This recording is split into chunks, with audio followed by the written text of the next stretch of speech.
신앙 지난 시간에 하다가 중단 오늘은 D번 성경에서의 신앙 개념, 성경에서 말하는 어떤 신앙의 개념. 이건 뭐 다른 말로 하면은 무엇을 믿는가 뭐 이렇게 질문을 할 수도 있죠. 무엇을 믿는가? 뭐 믿어요? 뭐? 아니 안 하시길래. 아니 이거 막 무엇을 믿는가라고 하니까 이제 못 들었어요. 못 들었어요. 우리가 지금 뭘 믿잖아요. 뭘 믿어요? 이거 참. 일반 교인들한테 뭘 믿냐 그러면 뭐라고 얘기해요? 예수 믿는다 그러잖아요. 예수 믿는다. 근데 뭐 그분을 왜 믿느냐라고 묻든지 그분이 누구냐라고 물으면은 이제 그 다음에 조금 예수를 믿는다. 예수가 누구냐라고 물으면은 하나님의 아들이다. 또 뭐 구약에서 언약했다. 뭐 이제 의견이 분분하겠죠. 그래서 우리가 요한복음 공부할 때는 그 예수에 대해서 어떻게 설명이 되었습니까? 이번 주일날 계속 강조해서 말씀드린 게 있었는데.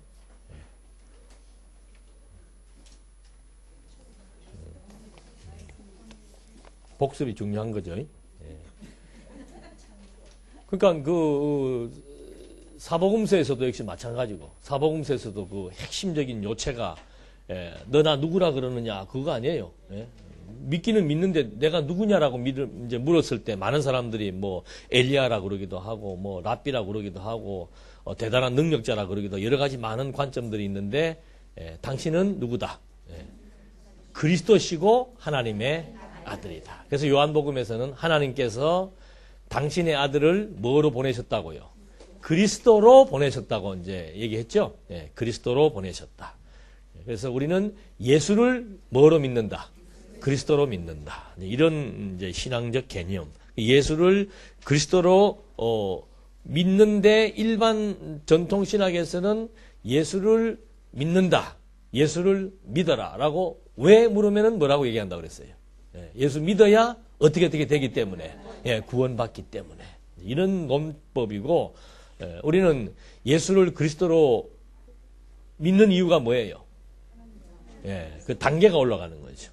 완전히 계시적 성경에서 밝히고자 했던 하나님의 의도에 따른 그런 맥락에서 예수를 그리스도로 믿는다. 이게 이제 신앙적 개념 설명하는 겁니다. 예수를 그리스도로 믿게 하기 위해서 구약에서는 그 성경 신학 개론 제일 앞에 보면 그게 나오죠. 주제에 있어서 목적상, 방법상. 목적상은 뭐예요? 목적상은. 방법상은 뭐고. 그러니까 제가 지금 말씀드렸잖아요. 누구를 믿는가? 예수를 어떻게?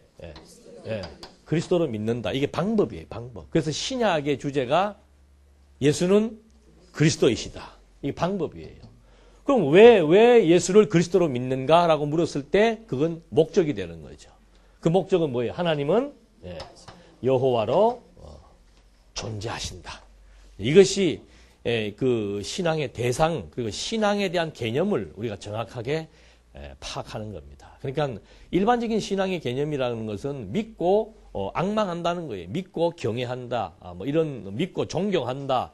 이런 수준이지만 우리는 막연하게 믿고 막연하게 존경하는 것도 아니고 그 대상에 대해서 불확실한 가운데서 나름대로 그냥 신은 이럴 것이다라고 추상적으로 아니면 우리가 자기의 경험을 통해서 이렇게 신을 만들어 놓고 그 신을 섬기는 이런 것이 아니죠. 완전히 위로부터 어떻게 해요?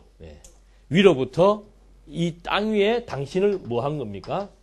알려준 거다. 알려진 신에 대해서 방법상 예수 그리스도, 목적상 하나님 여호와를 통해서 하나하나 우리가 이제 확정해 나가는 거죠. 그래서 이 신앙이라고 하는 얘기를 해도 그 개념에는 많은 거리감이 있다는 거. 그래서 예수 믿으세요. 구원받습니다. 이렇게 누가 물으면 조금만 똑똑한 사람들은 그 사람이 누군데? 라고 묻죠. 그 사람이 누구냐? 그렇게 쓸 때 이제 우리는 그 원리를 갖고 설명을 할 수가 있습니다. 그래서 그 성경 뭐 신학개론 또는 성경 강론 이 앞부분 특히 그 도입하는 부분에 나와 있는 그 짧은 글들이 굉장히 많은 내용들을 함의하고 있기 때문에 그런 것들을 좀 자세히 여러분들이 기억들을 하셔야 됩니다. 그래서 여기 두 번째 2번에 나오네요. 일반적 의미에서의 신앙. 단순한 의견과 별다를 바 없는 신앙을 말한다. 그러니까 믿는다는 거죠. 믿는다. 그래서 이제 그 개념은 진리의 명제에 대한 마음의 동의다. 근데 여기에 뭐가 문제가 되겠습니까?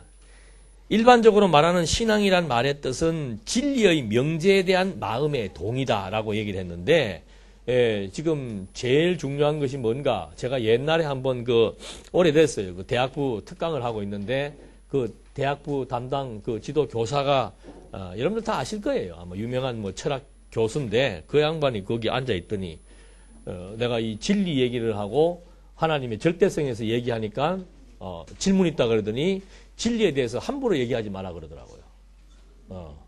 그리고 절대에 대한 것도 함부로 얘기하지 마라 그러더라고요. 그래서 내가 함부로 얘기하는 게 아니고 성경이 진리이기 때문에 진리라고 말하는 것이다 라고 얘기를 했는데, 지금 여기서 일반적인 신앙 개념이라고 하는 것은 뭔가 하면은 진리라고 하는 그 명제에 대해서 내가 마음으로 동의한다, 같이 공감한다, 그렇게 얘기를 하는데, 여기 제일 중요한 것은 왜 그분이 그런 질문을 나한테 공격을 했는가 하면은, 일반적으로 지금 이 진리라고 하는 것에 대해서 일반 학문에서 제일 중요한 부분이 뭔가 하면은 진리를 찾는데, 진리를 찾기 위해서 노력을 하는데, 사실은 이 진리가 무엇이 진리인지를 지금 알 수가 없는 거예요. 그러니까 그렇게 출발하는 신앙이라고 하는 것 자체도 이거는 허구적일 수밖에 없는 것이고, 또 대학에서 추구하는 것도 제일 먼저 나오는 게 진리예요. 진리, 정의, 뭐 자유 이런 것들이 대학의 하나의 그 이념인데, 명제적인 이념인데, 진리 자체가 지금 뭔지에 대해서 확인할 길이 없는 거죠. 근데 예수님은 뭐라고 얘기했어요? 당신이 왜 진리예요? 우리가 만약에 그 당시에 있었던 사람 같으면 당장 뭐라고 묻겠습니까? 당신이 왜 진리냐고 물을 거 아니에요. 당신 스스로가 내가 길이다, 진리다, 막 생명이다 그러니까 당신이 도대체 무슨 근거로 당신이 진리라고 얘기하냐? 여러분들 변증할 수 있겠어요? 예수님을 대신해서 이분이 왜 진리인지에 대해서 변호할 수 있습니까? 이번 숙제로 여러분들이 예수님이 진리인 것에 대해서 변호하는 글을 좀 써서 레포트를 제출하시면은 이번 학기 강의 학점이 그걸로 대신할 수도 있겠죠. 뭐 그렇게 하겠다는 것보다도 이거 말은 많이 쓰지만은 이거 그렇게 쉬운 얘기가 아니에요. 그러니까 저희들이 여러분들은 쉽게 생각해서 몇십 년씩 들어온 얘기가 언약성취 하니까 그냥 이제 그런가 보다 하고 좀 다른 용어가 없겠느냐라고 실증날 수도 있겠습니다만은, 그건 진리를 확증시키는 너무도 중요한 기본 원리이기 때문에 그걸 빼버리면은 이게 확증이 안 되는 거예요. 진리라고 하는 것 자체가. 예수님이 왜 진리예요? 자, 이제 답을 어느 정도 내가 말해주고 묻는 겁니다. 예수님이 왜 진리예요? 그렇지요. 예. 언약대로 어떻게 하신 거예요? 그게 구약 성경은 이제 똑같은 도표에서 이런 방식으로 접근해 들어가면 좀 생각하는 이제 좀 관점이 달라질 수 있단 말입니다. 예수가 왜 진리인가? 무엇대로? 구약에서 누구를 언약한 거예요? 하나님의 아들을 뭐로 보내시겠다고? 그리스도로 보내겠다고 구약에서 언약했단 말입니다. 그러니까 내가 온 것은 무엇을 이루기 위해 왔다? 구약의 언약을 이루기 위해 왔다. 그러니까 누가복음 24장 44절 이하에 보면 구약의 율법과 시와 선지가 누구에 대하여? 그게 왜 중요한 겁니까? 그 율법과 시와 선지가 나에 대해서 뭐 한 거니까? 언약한 거니까. 그 언약대로 이루시니까. 누가? 예수께서. 그러니까 당신이 곧 뭐다 이 말이에요? 진리다 이 말입니다. 근데 여러분, 이 창세기부터 말라기까지 내용은 역사적으로는 짧게는 유대 역사만 보면은 2000년이고 그 이전 역사까지 보면은 연수로 환산할 수 없는 엄청난 시간의 역사를 다 함의하고 있고, 그리고 예수님의 그 3년, 짧지만 3년의 그 공생의 기간이 그 엄청난 구약의 시간을 다 그냥 압축해버리고 구약의 모든 내용들을 그냥 완벽하게 다 성취해버리는 거예요. 그래서 저는 그 복음서에서 마지막 끝부분에 다 이루었다. 그 굉장히 의미심장한 말이죠. 예, 다 이루었다. 그러므로 내가 누구다? 예, 진리다. 길이라고 하는 것은 예, 올바른 방책, 태도 뭐 이런 건데 내가 바로 너희를 하나님께로 어떻게 해요? 인도해 나가는 길이 되고 하늘의 비밀을 너희들에게 알려줄 수 있는 하나님의 존재를 확증시켜 줄 수 있는 예, 진리가 되고 모든 피조 만물의 존재를 가능하게 하는 생명의 근원이 된다. 그런 맥락에서 이 말은 굉장히 중요한 의미가 있는 거죠. 그래서 우리가 예수가 왜 진리인가라고 말했을 때 그 진리의 개념 여기는 지금 입증할 수 없습니다. 진리라고 하는 것은 말 그대로 어떤 참 진짜 그 이치가 맞다는 거죠. 첫째는 말의 앞뒤가 맞아야 되고, 그걸 이제 학문적으로 말하면은 논리적인 체계가 구성되어 있어야 된다 이 말입니다. 정연해야 되죠, 말이. 처음부터 끝까지가 기승전결이 딱딱딱 맞아야 되고, 그 다음에는 말만 맞아갖고 되는 게 아니고 뭐도 맞아야 돼요. 사실로 판명이 돼야 되는 거예요, 사실로. 그래서 그 마태복음 1장에서 이분 진리로 오신 하나님의 아들 그리스도에 대해서 증거하기 위해서 사실성을 지금 여기 확보하기 위해서는 제일 먼저 해주는 것이 그가 태어났던 뭐예요? 족보. 육신으로는 다윗의 혈통으로 와야 되기 때문에 그래서 아브라함과 다윗의 자손이라고 하는 그의 족보를 쫙 나열을 하면서 정말 이가 누구이다. 진리다. 그거 확증시켜주는 거죠. 그래서 1장까지 4장까지의 마태복음의 그 내용의 주제가 뭐예요? 구약의 뭐예요? 언약을 성취하신 예수. 그러므로 그는 바로 누구이다? 그리스도이시며 그리스도이시기 때문에 그가 바로 곧 진리이다. 그래서 이 성경이 말하는 신앙이라고 하는 것은 진리 대신 그리스도에 대한 확신을 의미하는 겁니다. 그러니까 이걸 모르면은, 진리를 모르면은 무엇이 형성이 안 됩니까? 신앙이 형성될 수 없는 거예요. 물론 신앙의 씨앗이라고 하는 것은 하나님께서 이미 창세전부터 선택한 자들에게 심어 놓은 것이기 때문에 상관이 없지만 그 씨앗이 자라서 열매를 맺으려면은 이 진리에 대해서 알지 못하면은 신앙이라고 하는 것이 형성될 수가 없는 거예요. 그래서 우리가 자꾸 여러분 성경을 공부해야 됩니다. 공부하는 이유는 바로 뭔가? 그것은 다른 말로 하면은 우리의 신앙을 뭐 하기 위한 거예요. 키워나가기 위해서 그런 거예요. 신앙 큰다라고 하는 것은 그 진리에 대한 확인과 확증과 확신이 없이는 신앙이라고 하는 것이 자랄 수가 없는 거예요. 그러니까 뭐 모든 만물이 그렇죠. 나무에는 태양과 물이 어떻게 해요? 늘 시기 때마다 공급이 돼야 자랄 수 있고, 또 우리 애기들도 음식물을 어떻게 해요? 잘 먹어야 자랄 수 있는 것처럼 우리의 영혼의 신앙이 영혼의 작용에서 발생되어지는 거 아니에요. 우리의 영혼은 뭘 먹어야 자라는 거예요. 그냥 말씀이 아니고 뭔 말씀? 진리의 말씀. 여러분들 신앙 성숙이 되는 만큼 이제 우리가 얻을 수 있는 효능은 우리가 누릴 수 있는 효능은 뭐예요? 신앙이 자라면 자랄수록 우리가 실제적으로 누릴 수 있는 효능은 뭡니까? 그게 천국이에요, 천국. 이걸 이제 우리가 맛보면은 좋으니까 자꾸 어떻게 하게 되는 거예요. 이게 좋으니까. 요새 지금 자꾸 그 연예인들 우유주사 때문에 우유주사 맞는 이유가 뭔가 하면 기분이 좋은가 봐요. 그러니까 자꾸 맞는 거야. 마찬가지예요. 진리라고 하는 이 내용을 듣고 내가 조금씩 신앙이 자라니까는 내 마음이 어떻다? 쉬운 말로 하면 기분이 좋다, 나쁘다? 좋다. 좋아? 좋아요. 기분이 좋아요. 그러니까 여러분들 이게 나오시는 게 여기 안 나오면 무슨 벌금을 무는 것도 아니고 그렇잖아요. 나오는 이유가 뭐예요? 좋으니까 나오는 거예요. 좋으니까. 신앙생활은 간단한 거예요. 이거를 유지시켜 나가는 것이 바로 이 진리라고 하는 거예요. 근데 이 진리가 잘못돼 버리면 이제 신앙도 어떻게 해요?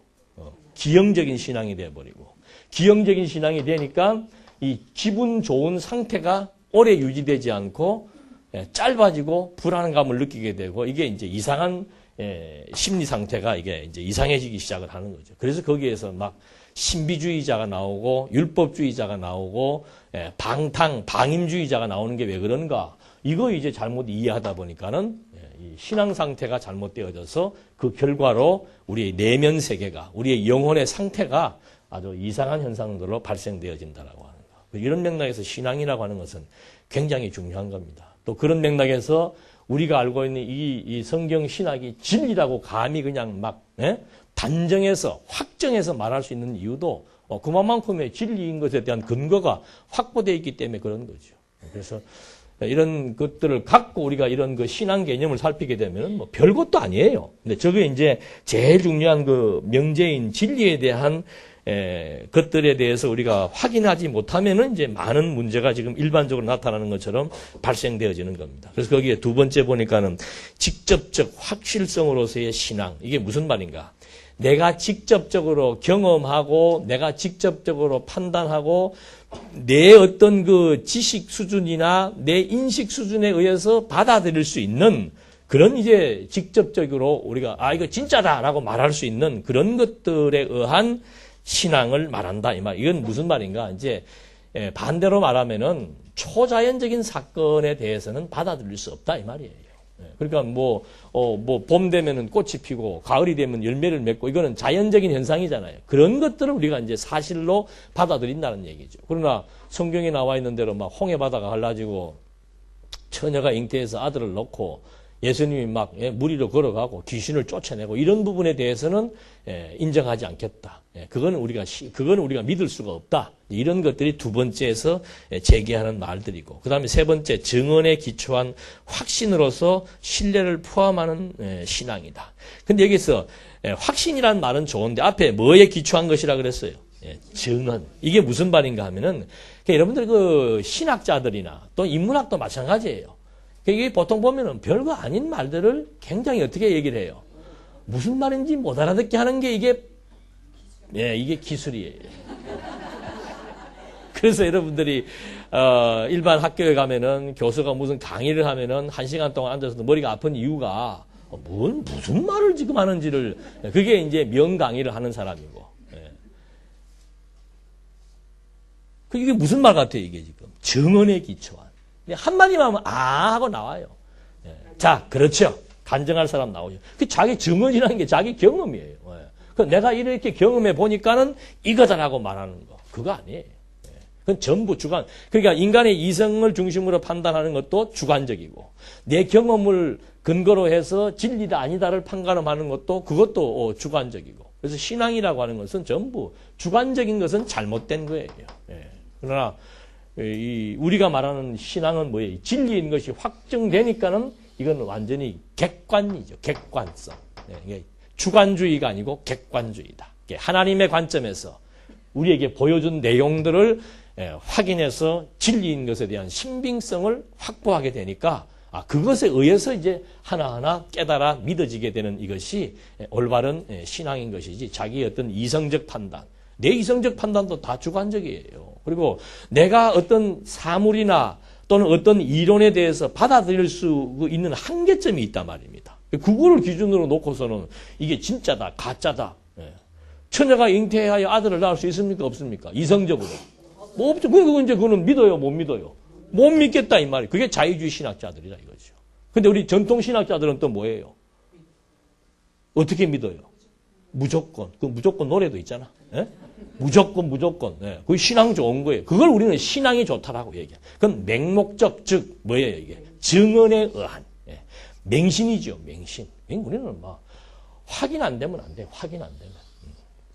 그래서 이 부활 개념, 어제도 주일날도 그런 말씀 오후 시간에 했습니다만, 이런 부활, 종말, 천국, 이런 아주 영혼과 관련된 그런 개념들은 성경을 통해서 치밀한 이런 체계를 통해서 진리인 것에 대한 신빙성에 대한 확보가 안 되면은 그 이해를 할 수가 없게 돼 있죠.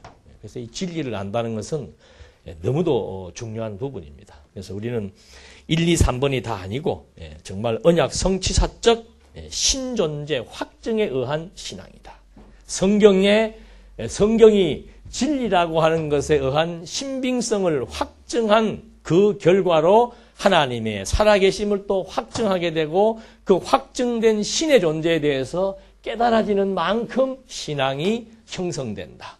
그러기 위해서는 반드시 무엇을 알아야 된다? 진리를 알아야 된다. 성경은 뭐예요? 진리다. 이제 성경이 진리인 것은 이제 그걸 이제 우리가 신학적으로 신빙성을 이제 확보한다라고 얘기하는데 그게 이제 안 되기 때문에 기독교 신앙이 힘들어지는 거예요. 가장 중요한 하나님 당신을 우리에게 계시해 준 그 텍스트, 가장 중요한 성경이 정말 하나님의 말씀인지 아닌지, 진리인지 아닌지를 우리가 가늠해서 진리로 판정할 수 있는 그런 체계를 찾지 못한다면은 이건 진짜 신앙생활이 힘든 거죠. 힘들고 골치 아프니까는 어떻게 하는 게 좋겠어요? 대충. 이게 이제 보편적인 신앙생활하고 신앙의 개념으로 받아들이고 있는 겁니다. 그 다음에 F에 보면 종교적 의미의 신앙, 특별히 구원적 신앙 뭐 이렇게 나오는데 뭐 종교적 의미나 일반적 의미나 크게 차이는 없습니다. 여기는 뭐 신앙의 개념이 성경 진리에 대한 확신이라고 그러는데 이거 뭐 어떻게 확신 가질 거예요? 예? 성경이 하나님의 말씀인지 아닌지에 대해서 확실한 근거를 찾지 못했는데 어떻게 성경 진리에 대해서 확신을 가질 수가 있냐 이 말입니다. 그러니까 이거는 뭐 출발부터가 난제예요. 난제. 출발부터가. 기독교의 출발이 성경이 진리인지 아닌지를 지금 판별하고 그것에 대한 구체적인 그 근거를 확보해야 되는데 그게 안 되니까 이제 그다음부터는 신앙이라고 하는 것 자체가 이제 자꾸 가변적인 게 돼버리는 거죠. 믿음이 있는 것처럼 느껴지기도 하고 없는 것처럼 느껴지기도 하고.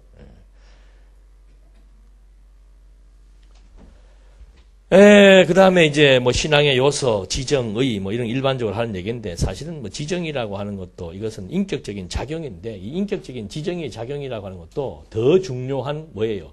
영혼의 기능에 의해서 파생되어지는 거죠. 신앙의 요소는 근본적으로 말하면 뭐예요? 영혼이. 나중에 요 다음 단원에서 말씀드리겠습니다만은 뭐 여러분들 다 공부를 하셔서 아는 내용인데 인간을 설명을 할 때 이렇게 얘기하잖아요. 예? 위에 게 뭐예요? 이게 영, 이거는 요거는 마음. 그래서 이 마음과 혼이 작용할 때 발생되어지는 것이 정신, 이성, 사고. 정신과 이성, 뭐 정신과 사고, 뭐 사고와 감각 이런 것들이 결합되어질 때 발생되어지는 것이 지정의 작용이라 이 말입니다. 그러니까 신앙의 요소라고 한다면 이 전체 다를 이제 가지고 이렇게 살아있는 영의 진리의 말씀이 들어갔을 때, 이제 영혼의 기능에 의해서, 혼적 작용에 의해서 파생되어지는 인격적 작용까지를 다 우리는 통틀어서 설명을 할 수 있습니다. 신앙의 대상, 뭐 성경에서 추론될 수 있는 모든 신적 계시, 성경에서 추론하는 게 아니고 그냥 성경에서 확증하는 겁니다. 근데 그거의 모든 계시인데 그 계시의 그 초점을 인간의 구원에 맞춘다는 것. 이게 이제 완전히 지엽적인 거죠. 성경은 인간의 구원사를 우리에게 설명해 주기 위한 것이 아니고 하나님의 존재를 우리에게 알게 하기 위한 것. 그 인간의 구원이라고 하는 것도 결국은 그리스도를 통해서 이루실 사역의 한 분야이기 때문에 그런 것이 결국은 너희는 나를 누구라고 했을 때, 당신은 이런 분입니다라고 말하는 그 근거 중에 하나가 뭔가 하면은 타락한 인간에 대한 구원이지요. 타락한 인간 구원이 목적이 아니고, 정말 성경을 기록한 것은 내가 여호와인 줄 알게 하려 함이니라. 어떤 방법을 통해서? 예수가 그리스도라는 방식을 통해서 하나님이 여호와인 줄. 신존재에 대한 확증을 갖게 하기 위한 것. 이런 맥락에서 종교적 의미, 뭐 근거, 신앙의 근거, 복음의 약속과 연관된 하나님의 진실성과 신실성. 굉장히 취약하죠. 신앙의 근거가 뭔가? 여러분들이 지금 이렇게 신앙을 가지게 된 근거가 뭐예요? 이거 아니에요, 이거. 그럼 이거는 어떻게 설명된다 그랬습니까? 이렇게 설명되어지는 거예요. 언약과 성취, 하나님 여호와, 예수 그리스도, 이렇게 해서 이것이 깨달아 믿어지니까 그 다음에 뭐가 생기는 거예요? 신앙이 생긴단 말이에요. 근데 여기는 지금 뭐라고 얘기해 놓은 거예요? 복음의 약속과 연관된 복음의 약속이 뭔가? 복음의 약속이 뭐예요? 이제 그걸 우리가 찾아내야 되죠. 복음의 약속이 뭐예요? 그게 타락한 인간 구원하는 게 복음의 약속이라고 전통신학에서 말한다 이 말입니다. 타락한 인간 구원하는 거, 그것과 관련해갖고 타락한 인간을 구원해 주겠다고 약속했는데 하나님이 구원했어요, 안 했어요? 했으니까 하나님은 어떻단 말입니까? 진실하시고 신실하시다. 예. 타락한 인간 구원 안 하시면은 하나님은 못 믿을 만한 분이시다. 이런 이제 반대 이론이 나올 수 있는 거죠. 근데 그건 아까도 말씀드린 대로 지엽이라고 그랬잖아요. 인간이 타락하기 전에 하나님께서 뭘 한 거예요? 아담에게 언약을 세웠고, 또 아담을 창조하기 이전에 또 하나님께서 어떻게 한 거예요? 창세전 그리스도를 통해서 이런 섭리를 해나가시겠다고 하나님이 스스로 영원한 언약을 작정하신 거라 그 말입니다. 더 우선하는 게 있는데 이렇게 해놓고서는 발생되어지는 것이 뭐였어요? 타락이었다 이 말입니다. 그렇다면 타락을 어떤 맥락에서 이해를 해야 됩니까? 하나님의 언약과 결부시켜서 타락을 해석해야 되는 거죠. 하나님의 언약이 없으면은 인간이 타락했기 때문에 예수가 왔다라고 얘기하는 것이고, 하나님의 언약과 타락을 결부시키면은 인간의 타락과 관계없이 하나님은 어떻게 해요? 언약을 그리스도를 통해서 이루시기 위해서 하나님의 아들 예수를 누구로 보냈다?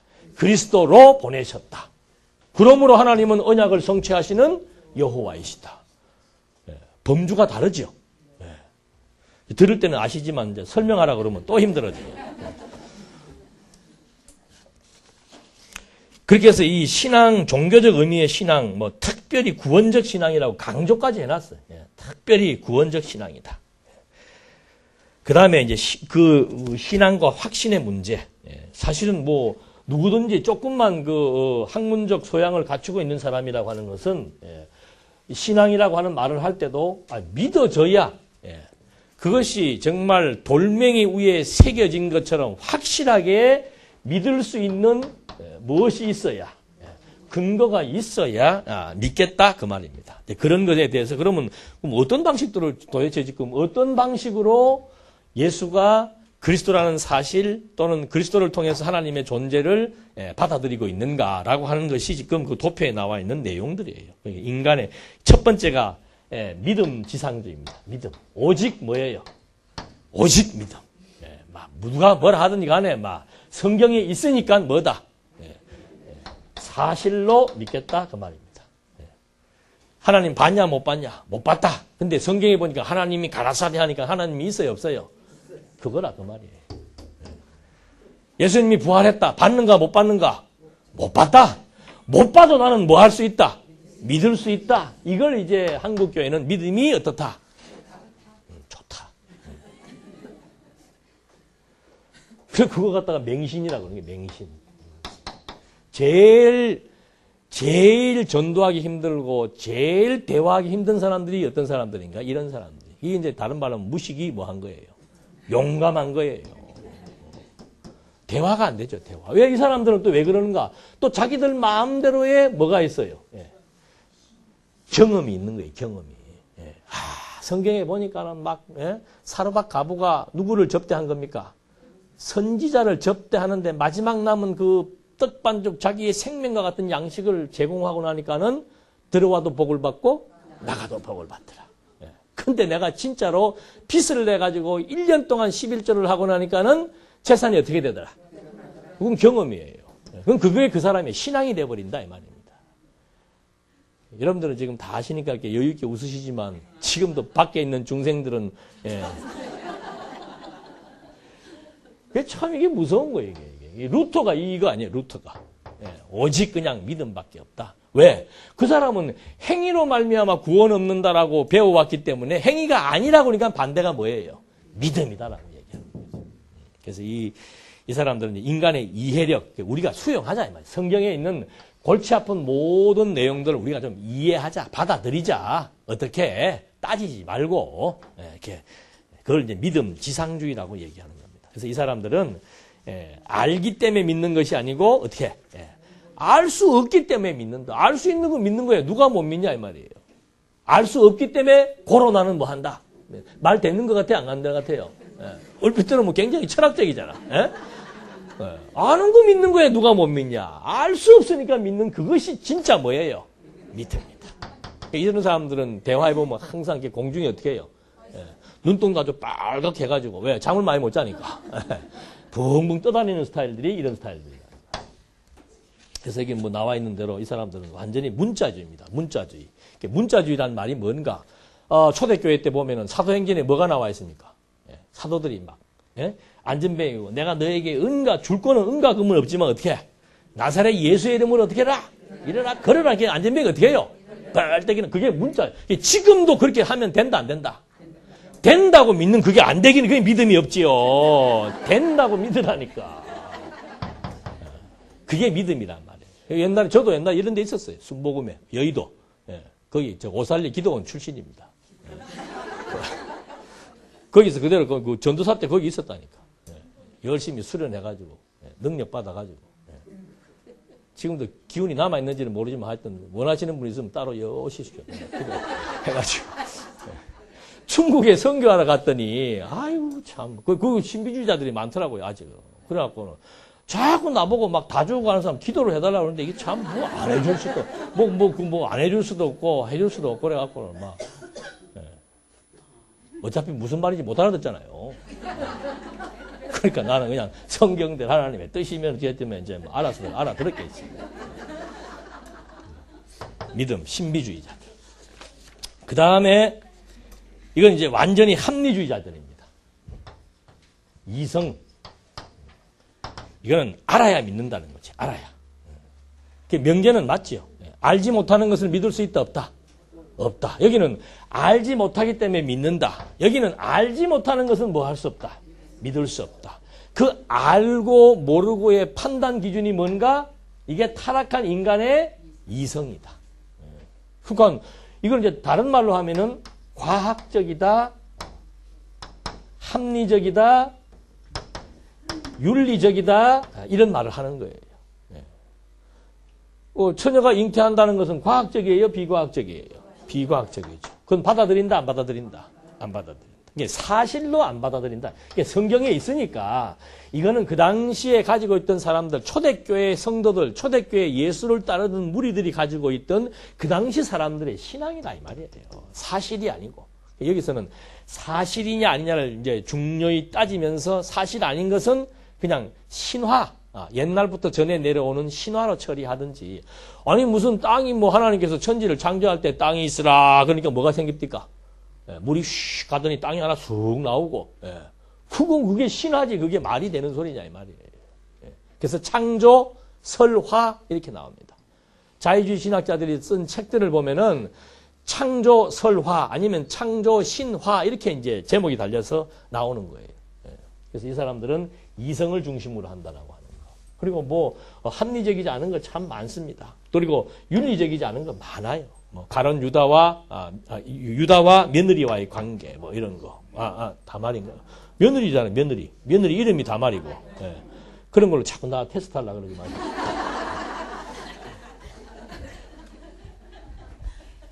이성. 세 번째가 이건 이제 감정. 제대로 된 나오는 거예요. 감정. 느낌. 요즘 애들이 좋아하는 게 뭐예요? 느낌. 감성이라고 하는 것은 육체로부터 오는 것이 감성이에요. 그러니까 마음과 육체가 만나면은 거기에 오감이 작동한다 이 말입니다. 오감이 발달되는 걸 갖다 우리는 이제 그걸 감각이라고 그러죠. 감각. 그러니까 남자와 여자를 만나도 어떻게 해요? 뭐 서로 생각과 어떤 사상과 그의 어떤 경험과 이런 걸 다 종합해서 이렇게 서로 대화를 하는 게 아니고 탁 보고 어떻게 해요? 느낌으로. 필이. 근데 그 필이 정확해요? 안 정확해요? 굉장히 부족한 겁니다. 그 결혼에 실패하고 결혼해서 후회하는 이유가 바로 뭔가? 느낌으로 결혼하신 분들은 어떻게 해? 1년도 못 가가지고 어떻게 해요? 그 느낌이 사라져버리게 되는 거죠. 근데 그걸 의학적으로도 한 2년, 이런 것에 대한 느낌은 한 2년 내지 좀 둔한 사람은 3년 가고, 이건 아니죠. 종교를 자꾸 이런 식으로 이제 받아들이는 거예요. 그러니까 저도 한창 오순절에 빠져있을 때도 버스를 타고 이렇게 지나가면서 눈을 감고 항상 기도하라 그랬으니까. 버스 안에서 기도를 하면은 갑자기 눈앞이 벌게져요. 오가 아니고, 눈앞이 벌게지는데 눈을 딱 뜨니까 태양이 어떻게 해요? 태양이 쫙 비치면 눈앞이 벌게지는 거예요. 그러면 그 눈을 감고 기도하면서 가는데 눈앞이 갑자기 벌개지면 내 그때 이 감정이 어떻게 했습니까? 다 오르는 거죠. 그것도 하고 싶으신 분도 계실 줄도 모르지 또. 예. 재밌어요, 이거 하면은. 예. 시간도 잘 가고. 이게 종교가 이렇습니다. 그러니까 오직 믿는 맹신, 인간의 이성을 기준으로 해서 인간이 수납할 수 없는 사건들에 대해서는 전부 신화나 거짓으로 처리해버리고 아니면 자기 감정에 치우치는 거. 그러니까 이 신비주의자들, 오순절주의자들은 막 앉으면 울잖아요. 앉으면. 예? 왜 울어요? 감정. 감격도 아니에요. 하나님하고 앉으면 이제 어저께 그저께 당했던 일들, 시어머니하고 갈등 뭐 이런 거 생각하면은 이제 막 억울한 일들 하면은 막 아버지 앞에 왔으니까 어떻게 해요? 예, 감정이 폭발하는 거죠. 그래서 자꾸 우는 거예요. 예. 그 다음에 여기에는 이제 뭐 여기 말은 경건한 감정이라고 했는데 뭐 하여튼 이런 그 핵심적인 것은 경험, 종교적인 경험에서 찾는다는 거죠. 그 다음에 나오는 것이 이제 도덕의식. 이것도 참 재밌습니다. 행함이 없는 믿음은 뭐예요? 죽은 믿음이죠. 성경에 다 있는 얘기를 근거로 해서 하는 겁니다. 행함이 없는 믿음은 죽은 믿음이다. 자, 여러분 믿음이 있습니까? 없습니까? 있죠. 근데 왜 그런 식으로 살아요? 그게 도덕주의라니까. 도덕주의. 어저께 오늘 화요일이죠. 그저께 주일날 고시를 치렀잖아요. 고시를 치렀는데 이 고시가 고도의 신앙을 테스트하는 겁니다. 말을 잘 들으셔야 돼. 그 내용 답지를 다 나눠줘요. 그런 시험은 아마 없을 거예요. 답안지를 다 나눠줘요. 답지를 나눠주고 답지를 보고 여기다가 뭘 쓰라? 답을 쓰는 거예요. 쉬워요, 어려워요? 근데 힘들어 하시더라니까? 평소에 책을 잘 안 보시는지, 예? 답지에 보면 여기 성격, 목적, 방법이 여기 다 있어요. 답지에. 강론집에. 그것만 이제 옮겨가지고 여기다가 문제가 뭐 지도자의 성격을 써라. 지도 방법을 써라. 그러면 여기 다 있어요. 여기 옆에다가 디모데서 몇 장 몇 절까지 다 적어놨습니다. 그럼 여기서 디모데서 몇 장 몇 절 보고 요 성격이 또 나와 있어요. 제목이 다 있습니다. 그걸 쓰라는데 1시간 반이 걸려. 예. 그리고 나중에는 시험관한테 신경질도 내고, 예? 또 중요한 것은 뭔가 하면, 거기에 보면은 이제 감독자 또는 권사님 이런 분들이 갖춰야 될 기본적인 소양들이 이제 거기에 나와 있습니다. 그걸 우리는 요건이라고 그러죠. 요건. 예. 그런 소양이 나와 있는데, 이렇게 다 썼으면 옆에다 이제 갈로를 이렇게 해놓는 거예요. 예. 남편이 하나다 그러면 동그라미 치고, 둘이다 그러면은 이제 한 남편에만 있어야 되니까 이제 꼽혀 치고. 내가 가끔 우울증이 와서 냉장고에다 술을 갖다 놓고 널 마신다 그러면 이제 마시기는 마시는데 주량이 세진 않고 내가 끊을 수는 있을 것 같다 노력하면 그럼 이제 세모 치고 못 끊겠다 그러면은 꼽혀 치고 돈을 좋아한다 싫어한다. 근데 어떤 사람은 또 공표 친 사람도 있더라고 믿음이 좋아가지고. 자, 이제 그런 경우에는 이제 그 면접관이 묻겠지요. 돈을 싫어하십니까? 이게 쉬운 시험이 아니에요. 답지 내주고 쓰라 그러니까, 이거 권사 장로 손만 들면 되네. 아니에요. 하나님 앞에 사는 게 더 어려운 거예요, 사실은. 그러니까, 예를 들어서 다 동그라미 쳤다 그러면 이제 우리가 생각할 때, 저 사람은 이제 대단한 사람이니까 권사 된다, 안 된다. 장로 된다, 안 된다. 근데 시험 면접관은 그렇게 안 보는 거죠. 저도 한 번씩 화를 냅니까 안 냅니까? 내고 살지요. 근데 여기 보니까는 감독자는 분내지 아니하며 나와요. 그럼 부부싸움 합니까 안 합니까 물어보면 해요 안 해요? 안 할 수도 있겠죠. 예. 근데 이제 하시는 분 같으면은 부부싸움 할 때 차분하게 앉아가지고 이런 하는 경우 없잖아요. 그런 것들이 이제 이게 그것도 다 심사에 들어가는 것이지. 시험에 들어가는 거예요.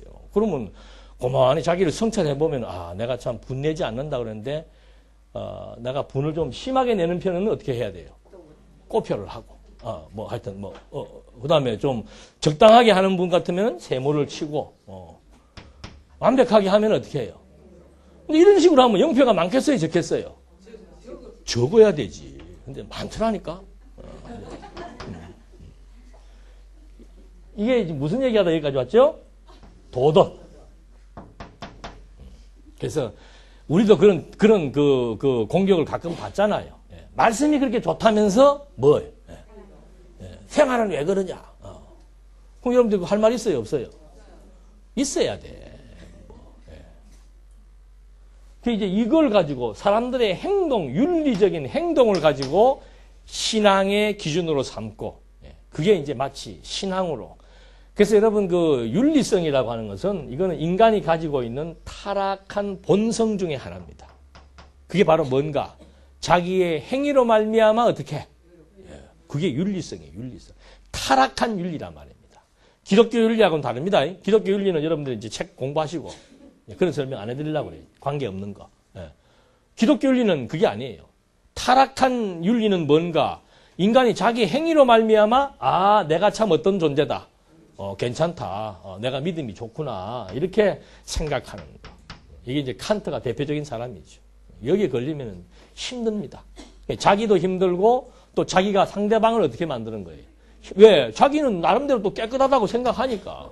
이런 사람일수록 집에서 잔소리가 많겠죠. 잔소리가.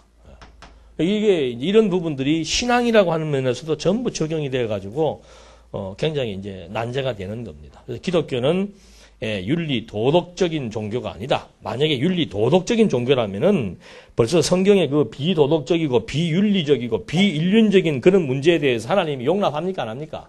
용납 안 하시겠죠. 막 그 즉석에서 어떻게 하시겠어요? 막 불에 타 죽든지 막 벼락이 쳐서 죽든지 해버리는데 하나님은 그런 분을 또 어떻게 해요?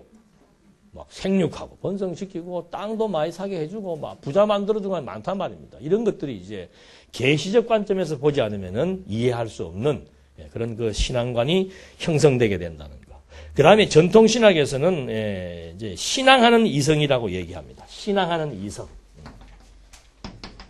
이 말은 신앙 플러스 이성 이런 거예요. 이게 무슨 말인가?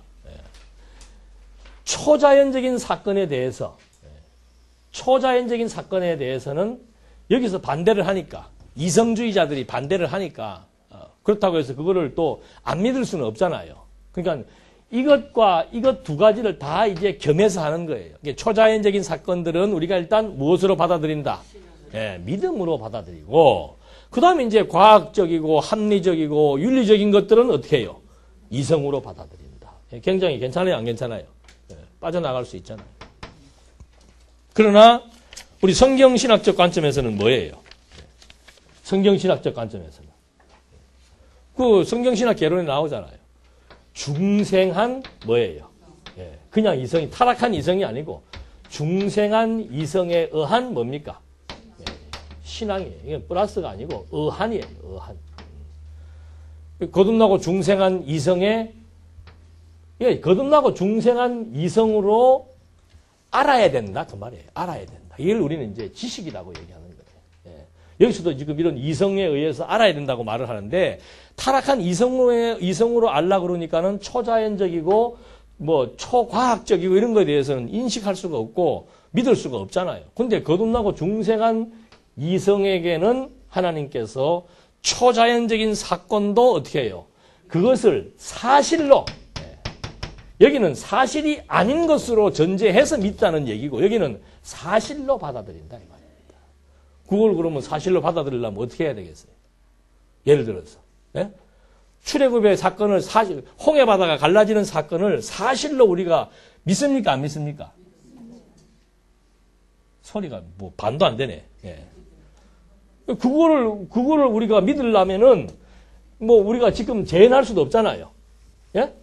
재현할 수 있으면 그냥 가능하지. 근데 재현할 수가 없단 말입니다. 왜 그런가 하면은 하나님께서 성경을 계시할 때 그 계시했던 시대마다의 계시 방법이 다른 거예요.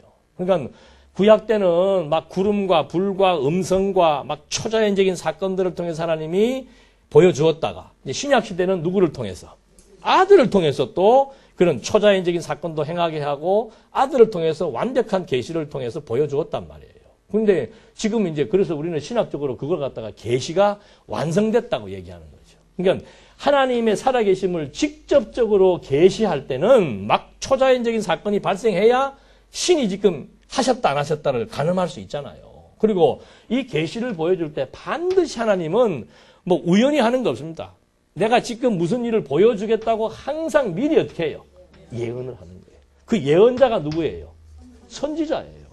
그러니까 신명기서에 이 사람이 진짜 하나님이 보낸 선지자입니까? 아닙니까? 라고 우리가 뭐로 알 수 있습니까? 라고 물으니까 뭐라고 얘기하는 거예요? 그 사람이 하는 예언이 반드시 뭐가 있다? 증언과 성취함이 있다. 미리 내가 뭘 하겠다고 얘기해놓고서는 그대로 실행해버리니까 그 사람을 뒤에서 움직이시는 하나님이 지금 뭐 하신다? 살아계신다. 이것이 성경을 기록하기 위한 계시 시대에는 그런 사건들이 이제 발생을 한 거예요. 근데 이제 계시가 1세기 사도 요한을 끝으로 계시가 완성돼 버렸잖아요. 더 이상 이게 필요 없습니까? 없는 거예요. 그러니까 이제 완성된 계시를 뭐 한다? 의존한다 그 말이에요. 그래서 계시 시대와 계시 의존 시대가 있다. 계시 의존한다는 말은 계시로 완성된 것이 뭡니까? 성경 아니에요. 이 성경을 무엇이 깨닫게 하는 겁니까? 성령께서 인간의 무엇을? 중생한 이성. 이게 이제 성경신학 개론에 서론에 다 나오는 얘기예요. 거듭나고 중생한 인간의 이성을 성령께서 진리의 말씀을 통해서 어떻게 해요? 깨닫고, 첫째는 가르치고, 그 다음에 생각나고, 깨닫고, 그런 일들을 한다고 요한복음 보혜사에 대해서 요한복음에서 자세하게 언급하고 있잖아요. 그러니까, 뭐, 그래도 그렇지. 그러면 뭐, 이렇게 한다고 무조건 다 믿어지나? 라고 말할 수 있잖아요. 그래서 우리가 제일 먼저 신학을 하면서 제일 먼저 확인해야 될 부분이 바로 뭔가? 지금 이런 내용들이 어디에 있는 거예요? 성경에 있잖아요. 그러니까 이 성경이 하나님의 말씀인지 아닌지를 뭐 해야 돼요? 확인해야 되는 거죠. 이거 안 되면은 아무것도 아닌 거예요. 네. 아무리 성경에 있다고 해도 성경이 정말 진리인지에 대해서 판명하지 못하고 그 진리성에 대해서 확증하지 못하고 그런 그 자료를 내가 근거가 부족해 버리면은 성경에서 하는 말에 대해서는 무슨 근거로 그것이 하나님의 말이고, 그게 무슨 근거로 사실이라고 말할 수 있냐 이 말이에요. 지금도 일어나는 일들에 상관이 없죠. 근데 뭐 처녀가 잉태하고 홍해바다 갈라지고, 막 귀신이 막 이리 갔다 저리 갔다 하고 막 불이 막 왔다 갔다 하고 뭐 이런 거에 대해서 어떻게 그걸 갖다가 사실로 받아들이냐 이 말이죠. 그래서 이런 것들을 통해서 성경 이 진리를 성경의 신빙성, 그 신학적인 용어로는 성경의 신빙성이라고 얘기하는 겁니다. 성경이 정말 진리로서의 믿을 만한 가치가 있는 것인가? 그거를 확보하는 것이 제일 첫 번째 중요한 관건이에요. 그걸 통해서 왜 그게 중요한가? 그게 진리라고. 이게 이제 그 신명기하고 마찬가지예요. 하나님의 선지자들을 통해서 알려준 내용이잖아요. 그럼 알려준 그 내용이 하나님이 하신 말인지 아닌지를 알려면 어떻게 있어야 돼요? 증언과 성취함이 있어야 되죠. 증언과 성취함을 보여주려고 성경의 체계가 어떻게 해요? 언약과 성취로 되어 있다. 언약이라고 하는 것은 미리 되어질 일을 지금 미리 앞으로 되어질 일을 미리 약속하는 거예요. 그러니까 미래적인 거죠. 미래적인 것을 미리 다 선언해주고 그 선언한 그대로 뭐 된 겁니까? 성취되니까 이 성경 하나님께서 선지자들과 사도들에게 계시해 주어서 기록하게 된 이 말씀은 하나님의 말씀이 맞다 안 맞다 그거를 확인할 수 있는 거라 그 말입니다. 여러분들 언약 성취 자꾸 얘기한다고 자꾸 짜증내시면 안 돼. 이건 너무너무 중요한 얘기. 생명이에요, 생명. 그게 확인돼야 하나님이 살아있다는 것을 어떻게 할 수 있어요? 이제 그때는 성경이 진리인가 확인되면은 자, 성경에서 말하고 있는 하나님은 있다, 없다? 있다. 근데 그 하나님이 어떤 분이에요? 이제 전능을 말하는 것이 뭐예요? 사건으로 말하면은 창조 아니에요. 창세기 1장에 그래서 인간 제일 먼저 나오는 것이 하나님의 창조가 나오는 거예요. 나타난 것, 창조, 피조물, 나타난 것은 무엇에 의해서? 영원하신 하나님에 의해서 뭐 한 거예요? 나타난 거예요. 그러니까 나타난 이렇게 하늘을 만드신 분, 바다를 만드신 분, 하나님의 아들 예수가 곧 뭐예요? 신이잖아요. 하나님이잖아요. 그러면 성경에도 보면 예수님께서 오시기는 지금부터 2000년 전에 오셨지만은 그의 근본은 언제부터라 그러니까? 태초부터라, 영원부터라. 그리고 그는 창조 때 누가 창조했다?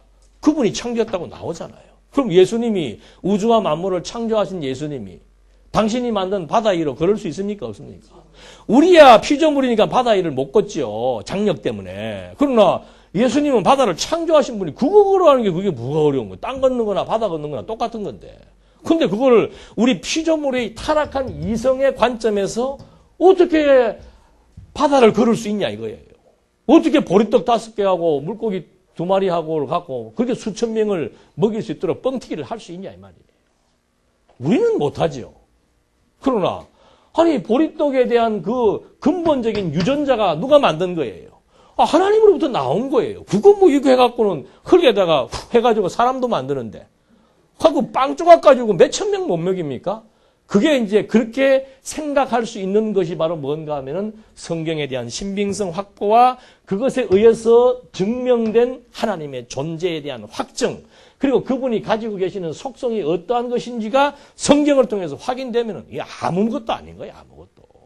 지난주에도 그 말이에요. 남자가 잉태하여 아들 낳을 수 있어요, 없어요? 여기 이상한 동네구만. 지금은 과학적으로도 가능하잖아요, 이제. 예? 과학적으로 지금 가능하잖아요. 처녀가 왜 잉태해서 아들을 못 낳아요, 처녀가. 생명의 근원 되시는 분이 인간을 창조하신 하나님께서 남성과 여성이 뭐 그렇게 대단한 거라고. 이거 알면은 그 다음에 성경이 그만큼 중요한 거예요. 성경의 신빙성 확보하기 위해서 나타나 있는, 그러니까 지금 이게 그래, 지금 이거 어느 지금 신학자고, 어느 나라, 어느 신학자든 간에 이 원리를 지금 찾지 못하니까는 성경의 신빙성을 확보할 수 없고, 그게 안 되니까 하나님이 살아 계시다고 그냥 막 힘주어서 말할 수 없고, 하나님을 믿으라고 말했는데 하나님의 존재에 대한 확신이 없으니까 눈동자가 풀려요, 안 풀려요? 조금만 공격하면 움츠러드는 거예요. 말을 해도 자신 있게 못 하는 거예요. 그래서 우리가 이렇게 막 소리 지르는 거는 확신해서 그러는 거예요. 확신해서. 그래서 이 언약과 성취라고 하는 이것은 너무너무 중요합니다. 그래서 지금 우리 성경신학 개론 서론에서 나오는 중생한 이성에 의한 인식의 결과로 나타난 것이 신앙이라고 우리는 얘기하는 겁니다. 그러니까 깨달음이 없으면 안 돼요. 그래서 철저하게 거듭나고 중생한 이성에게 보혜사 성령이 진리의 말씀을 통해서 역사하니까 그 역사하는 만큼 이제 점점 눈이 열리기 시작하면서 보이는 것이 다가 아니고 어디예요? 보이지 않는 세계가 참 실존이구나. 이건 무엇이다?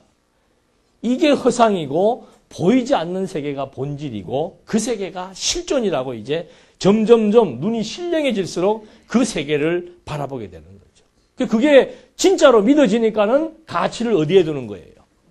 거기다 두는 거고. 그게 진짜로 안 믿어지니까 가치를 어디에 두는 거예요? 여기다 두는 거지. 그래서 친구가 더 중요하고 돈이 더 중요하고 여기 오는 것보다 골프 치는 시간이 더 재밌고 여기 약속은 대충 해도 바깥 약속은 어떻게 해야 돼요? 목숨 걸고 지키고 그것 뭐 이유 불문입니다. 다른 말을 할 필요가 없어요. 전부 이거에 대한 확신 반드시 가치 부여하게 됩니다. 가치 부여하는 만큼 행동은 따라오게 돼 있는 거예요. 너무도 쉽고 자연스러운 일 아니에요? 지금 돈이 지금 갑자기 1,000만 원 딱 생겼다. 그러면 그 사람이 가치 부여하는 것에 따라서 이 1,000만 원을 어떻게 하는 거예요? 분배하잖아요. 이런 건 참 쉽죠. 예. 우리 신앙생활도 똑같은 거예요. 뭐 교회 나오십시오. 오늘 화요일이니까 나오십시오. 필요 없습니다. 당신이 깨달은 것이 진리 깨달음에 대한 가치 발견한 만큼 이것과 관련된 것이 가장 중요하다고 느껴지면 만사를 제쳐놓고 어떻게 해요? 여기에 올인하는 거고. 그래서 저도 목회하면서 그렇게 안 해야 되는데 가끔 이제 스트레스 받는 게 뭔가 하면 지난주일 날 물어보면 미리 얘기하죠. 아이고 바빠서 못 나왔다고. 여기는 안 바쁜 사람들만 나오는 데인가? 할 일 없고 노는 사람들만 교회 나와서 빈둥거리다 가는 거예요? 시간 보내고 가는 거예요? 말도 조심, 차라리 아무 말도 안 하는 게 나아, 그럴 때는. 그냥 가만히 왔다 갔다 하고 밥이나 먹고 이러면 되는데, 바빠서, 그 무슨 자랑하는 것도 아니고, 뭐, 어떡하겠다는 거예요.